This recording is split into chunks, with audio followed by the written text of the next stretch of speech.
I hate myself. We're gonna have sex.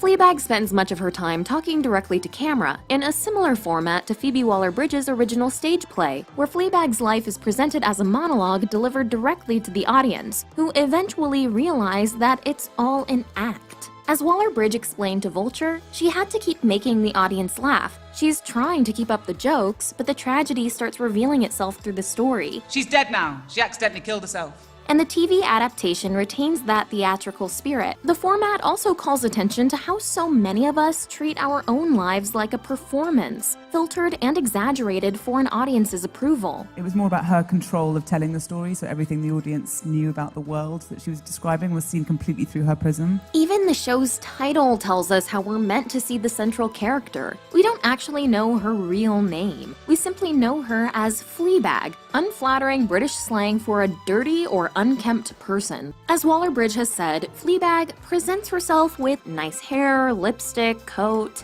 She looks like she's got stuff together, and yet her name betrays the subtext of her. I'm a greedy, perverted, selfish, apathetic, cynical, depraved, morally bankrupt woman who can't even call herself a feminist. Confiding in the audience, the people behind that fourth wall she keeps breaking, is Fleabag's only true outlet for her self-doubts. But while we, the unreal viewers in her head, can't judge her, we're also not actually there to support her either, and it becomes clear she's hiding behind her jokes and her imaginary friends to ignore her feelings. It would be good not to make jokes in here. Oh, I don't know if I can do that. Throughout the show, we see Fleabag confront her debased idea of herself and her belief that she's unable to grow. When we meet her, she seems to view everything in her life as inevitable and predictable, as though it were already scripted. You don't always know what I'm going to say, okay? Sorry. Out of her when she's driving. me while I'm driving. But the priest does the impossible for Fleabag. He surprises her. No one's asked me a question in 45 minutes. So what do you do? He intrudes upon her idea of herself as broken and alone, and he shows her genuine interest and care from the moment they meet. Fleabag's desire for the priest, as a symbol of God, also on some level represents her desire for total intimacy, to feel completely loved and accepted in the way that she can't love or accept herself. When she confesses her desire to be told exactly what to do and how to behave, I want someone to tell me what to believe in, who to vote for, and who to love, and how to tell them. we see that she longs for certainty and meaning to fill her void. Initially, though, instead of accepting the olive branch of love and acceptance the world has offered her in the form of the priest, Fleabag retreats into her old habits. She puts up walls. You're just trying to get to know you. Well, I don't want that. She jokes to cover up her deeper feelings, Are you in love with him? Why do you find that funny? and rather than examining those feelings, she obsesses over having sex with him, I want to f*** a priest. throwing herself into the taboo of it all. We're not gonna have sex. I know that's what you think you want from me, but it's not. It won't bring any good. Of course, Fleabag does have sex with the priest, but this time it's different. Just like the priest warned her, it isn't just about sex, for either of them. I can't have sex with you because I'll fall in love with you. The consequences aren't the same either. Knowing how much she's already hurt others and given her low opinion of herself, she accepts it as inevitable that her having sex with the priest will ruin his life. I won't burst into flames, but my life will be. We're gonna have sex. But the priest's life isn't destroyed. Yes, he finds himself confused. Oh, I don't know what this feeling is. Is it God or is it me? I don't know. Yet, ultimately, he still believes in what matters to him. It's God, isn't it? Yeah. And although she's heartbroken to lose him, she's also reassured that she, in fact, doesn't always ruin everything, and that maybe the world isn't so predictable as she thought. I love you too. When Fleabag meets the priest in the second season, he succeeds in getting her to open up, and the very format of the show begins to break down. Unlike anyone else Fleabag has met, the priest actually sees what she's doing. He sees us. When the priest calls her out on her inner camera, the symbolism is that he notices that she's pulling back and running away from true intimacy, instead escaping into emotional detachment and reducing her life to fodder for jokes in her secret TV show. That is, until this moment. Will last a week. What was that? Suddenly, this reliable aspect of the show is shattered. But it's not the only tenet that changes. In fact, nearly all the rules of the show fall apart in this 10-minute sequence, revealing that these devices are even more powerful when they're taken away. Understanding the way that these rules break proves why there can never be a third season of Fleabag. The 10-minute sequence, which occurs at the exact center of Season 2, starts at the end of Episode 3 with this conversation and continues into Episode 4. Fleabag and the priest go shopping, go for a walk, go to a silent Quaker meeting, walk some more, and then have a conversation in Fleabag's cafe. There are 3 main devices that make this sequence different from the 8.5 episodes that lead up to it. Let's start with the most obvious, breaking the fourth wall. The way Fleabag interacts with the camera and the audience is something that immediately sets the show apart from everything else on TV. Almost every conversation in the show is interrupted by this device. We get so used to it that Fleabag only has to shoot us a look, and we know what she's thinking. But as the show goes on, we get a better sense of why she's so obsessed with talking to and looking at us.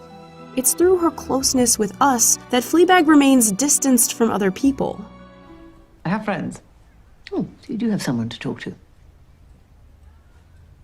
Yeah. Through the attention that she gives the camera, she remains partially absent and protected from her conversations with other characters. You're being so quiet. Why aren't you saying anything? But in this moment, the priest cuts through this defense. Where did you just go?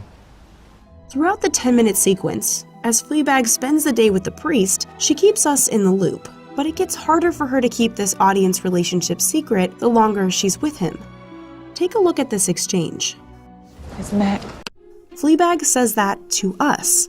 And you never felt them go somewhere? No, they were already gone. Then she accidentally answers his question to us. On his beautiful neck.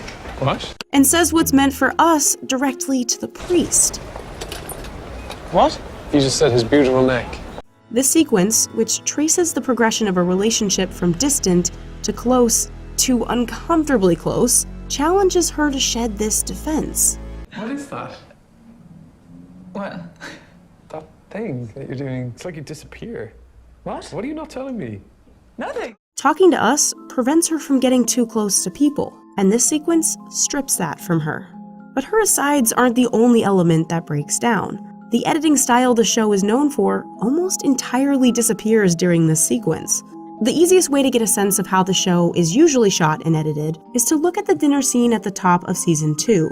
As the scene starts, there are 16 cuts in just 30 seconds, and 11 different types of shots. Compare that to how this sequence begins. Just 3 different shot types, and only 6 cuts in 30 seconds. Now you might think this difference is just because we're comparing a scene with 6 people to a scene with just 2. But even if you dissect other 2-person conversations throughout the show, they look a lot more like the dinner scene. I need to speak to Martin. Martin? Martin. Why on earth would you want to speak to Martin? It's not just the speed of cuts that changes during the sequence, it's also the style. Throughout the rest of the show, editor Gary Dahlner uses jump cuts, hard audio cuts, and scene transitions that cut off characters mid-word. You know, the most fascinating thing about Father here is that his mother was originally a lesbian. He also frequently cuts across the 180-degree line, breaking a filmmaking rule that helps maintain a clear sense of where characters are positioned in relation to each other. In contrast, Fleabag and the priest scenes during the sequence are framed and edited in a simpler, more fluid way. During the first 2 conversations in the house and on the bench, we get that set up with 3 traditional shot types, 1 medium shot on each character, and 1 wide shot, which they share. Unlike the dinner scene, the camera remains on the same side of the characters, following the 180-degree rule. This sequence also opens with a smooth audio lead-in. So I read your book. Okay, great. Well, it's got some great twists. When Fleabag and the priest walk down the street, they spend a long time sharing just this one camera angle from the front. Traditionally, editors try to hide cuts and make scenes feel seamless, but in Fleabag, cuts are jarring and noticeable. Fleabag is divided from the people around her, so the show's editing feels fragmented too. But that all changes during the sequence. There's one final clue that this sequence is operating differently than the rest of the show. This is how the show flashes its title throughout the second season. This is a love story. Amen.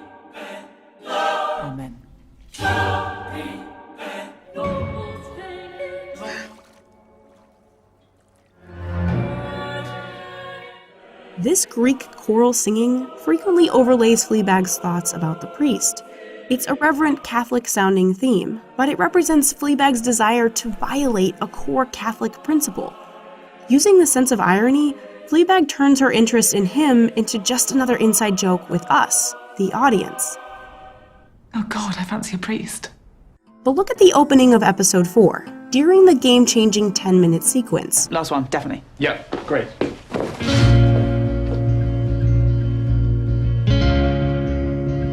We hear music that is genuinely romantic. When she begins to care more about him than she does about entertaining us, everything shifts. So this sequence stands out, but what's the point in changing the way the show works for just 10 minutes? As Fleabag heals from grief, her dysfunctional relationship with the audience, and the filmmaking language that constitutes that relationship, transform. That's why the show ends with Fleabag refusing to let us follow behind her. This choice wouldn't be as striking without her 10-minute day and night with the priest. During Fleabag's perfect sequence, we get a sense not just of why her relationship with us has to end, but what it's been preventing her from seeing. In one of the season's key scenes, Fleabag confesses her fears and herself to the priest, telling him things she's only ever shared with us. I just think I want someone to tell me how to live my life, Father, because so far I think I've been getting it wrong. And once she finds this real intimacy, suddenly we're the ones on the outside. Crucially, after opening up like this, Fleabag starts to accept that she's not this quippy, surface-level monster she's been pretending to be, and she realizes that the other people in her life don't see her as one either. The only person I'd run for an airport for is you. Once Fleabag stops seeing herself as, well, a flea bag, that's where the show ends. Waller-Bridge has often talked about Fleabag's desperate need to say the thing you shouldn't say. I sometimes worry that I wouldn't be such a feminist if I had bigger tits. Fleabag spends most of the series' run saying those things only to us, her imaginary audience, trying to shock us or make us laugh, to distract from the true tragedy of her life. But from her cathartic unburdening in the confessional booth to the moment she confesses her true feelings for the priest, I love you. Fleabag is finally able to say those unsayable things to herself. She's ready to let go of her act and abandon the snark and the self-loathing that are making her feel so lost and lonely. In the end, she's leaving behind not just the audience, but also her former self. Like this character, we so often attempt to detach from and exert control over our own stories. But it's only when we stop that we find the peace of accepting who we really are. I think you know how to love better than any of us. That's why you find it all so painful. I can see a hint that this story isn't necessarily over. The priest has told us repeatedly that he's terrified of foxes who have tormented him for years. In the surreal final scene, a fox suddenly appears, and Fleabag sends it after him. He went that way. We're left to understand that the priest will be followed by his doubts until he finally makes peace with them. But for this story, it doesn't really matter if that means he'll find his way back to her, because Fleabag is content. Her growth outweighs the uncertainty. Ultimately, Fleabag is a love story, even if it ends in heartbreak. It's about how a damaged, self-loathing woman relearns how to love, which in turn gives her hope. When you find somebody that you love, it feels like hope. Although it's about a woman whose most intimate relationship is with us, her imaginary friends, Fleabag centers on human connection. I want to move back home. I want to hug my wife. As Waller-Bridge has explained, in the first season, Fleabag couldn't love because she'd been so burnt by love. I think that's what was so moving about the response, is that people really do want to love each other and watch shows about love. Through many of the show's characters, we see how this paradox is inside everyone. We're all dying to share what we're feeling inside, but so afraid to reveal it to each other. You know, everyone feels like this a little bit and they're just not talking about it. Or I am completely alone. For a while, we fulfill this desire for Fleabag, until she finally finds other people who see her, the real her, and she no longer needs us around. Like the end of her romance with the priest, her breakup from us leaves her more whole than she began, and it leaves us with a challenge to find somewhere new to put our love. All the love I have for her, I don't know where to put it now. It's got to go somewhere. Yeah, I just kept dreaming. It wasn't very hard.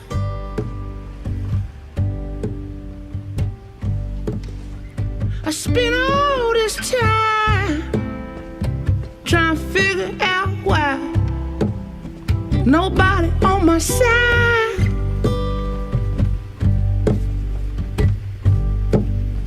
See, I've been having me a real good time, and it feels so nice to know I'm gonna be